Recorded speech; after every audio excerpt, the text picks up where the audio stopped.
যে সময়কে পুঁজি বলে মনে করে, যে সময়ের সদ্ব্যবহার করে, সময় তাকে সাফল্য এবং সম্মান দুটোই প্রদান করে।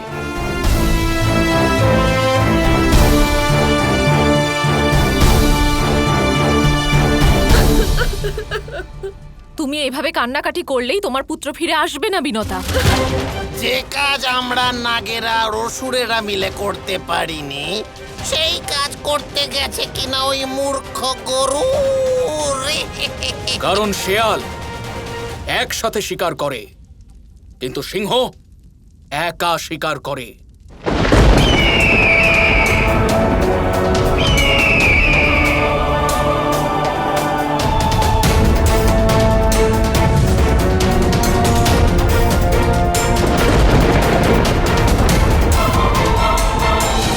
এই গরুর মূর্খ, তুই আমাদের নাগেদের জন্য অভদ্র শব্দ প্রয়োগ করলি কোন সাহসে?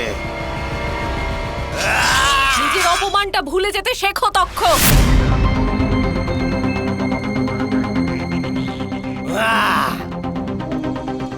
গরুর দেবতাদের থেকে অমৃত কলস নিয়ে এসেছে। গরুরের সাথে দ্বন্দ্ব করে কোনো লাভ নেই পুত্র।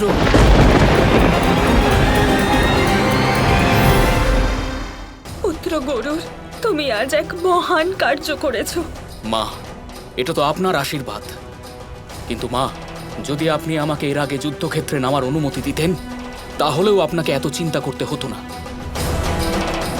আমার ক্ষমতার বেগ বায়ুর থেকেও বেশি ক্ষিপ্র।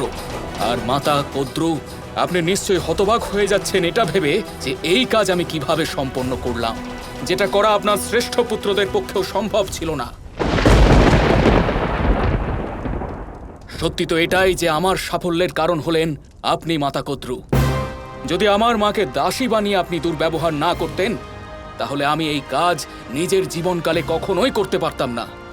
আমি নিয়ে এসেছি অমৃত কলস। এবার আপনি আমার মাকে এই পরাধীনতা থেকে চিরকালের জন্য মুক্তি দিন। আমি এই মুহূর্তে তোমার মাকে নিজের দাসত্ব থেকে মুক্ত করছি। যাও গরুর, সসম্মানে নিজের মাকে এখান থেকে নিয়ে যাও।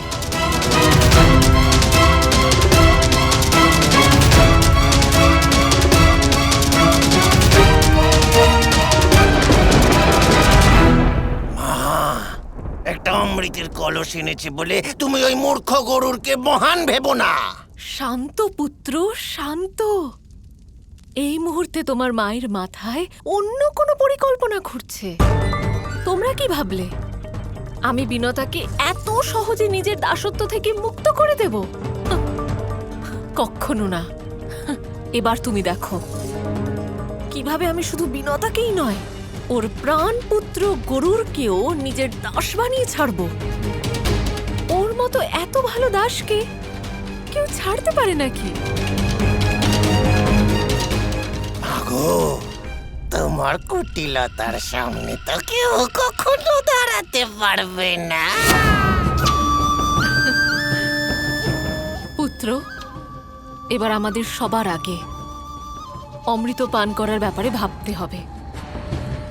এই দুর্লভ অমৃত আমাকে তোমার সকল অনুজদের মধ্যে সমানভাবে ভাগ করে দিতে হবে, যাতে আমার সকল পুত্রগণ অমরত্ব লাভ করতে পারে।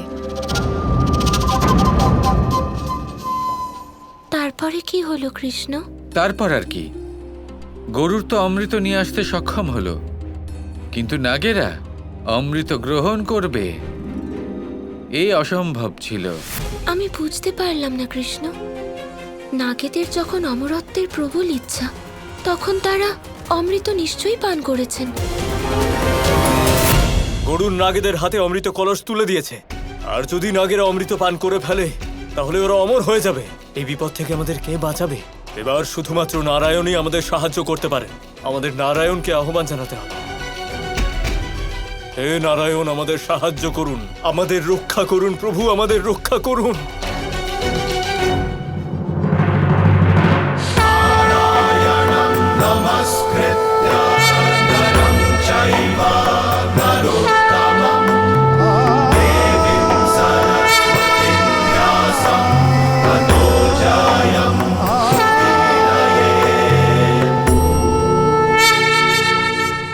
আমাদের রক্ষা করুন প্রভু।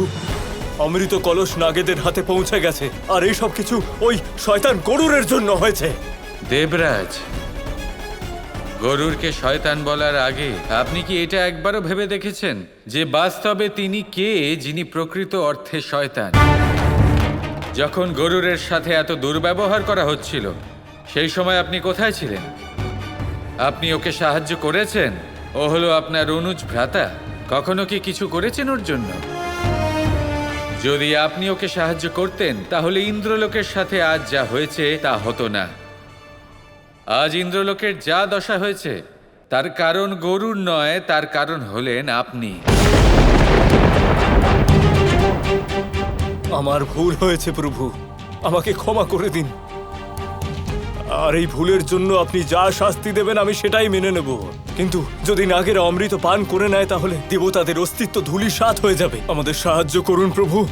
দেবরাজ, এ আপনার নিষ্ক্রিয়তা এবং অদূরদর্শিতার পরিণাম। আপনার সময়ের ওপর নজর দেওয়া উচিত ছিল, আর আপনি এতটাই অহংকারী যে এখনো পর্যন্ত গরুরের কাছে ক্ষমাও চাইলেন না।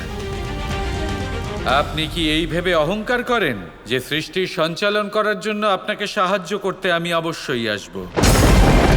যদি আপনার এমন মনে হয় তাহলে আপনি ভুল ভাবছেন। যত শীঘ্র সম্ভব গরুরের কাছে গিয়ে নিজের অপরাধের জন্য ক্ষমা চান, নিজের ভুলের প্রায়শ্চিত্ত করুন। যদি আপনি এরকম না করেন তাহলে আমি আপনাকে সাহায্য করতে পারবো না।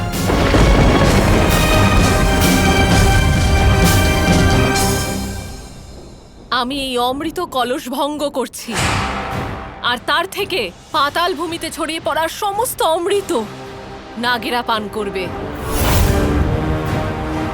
যেভাবেই হোক নাগেদের অমৃত পান করা থেকে বিরত রাখতে হবে।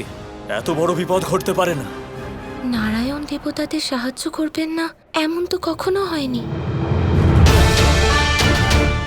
নারায়ণ চিরকাল সাহায্য করেছেন দেবতাদের, কিন্তু সঠিক সময় এলে।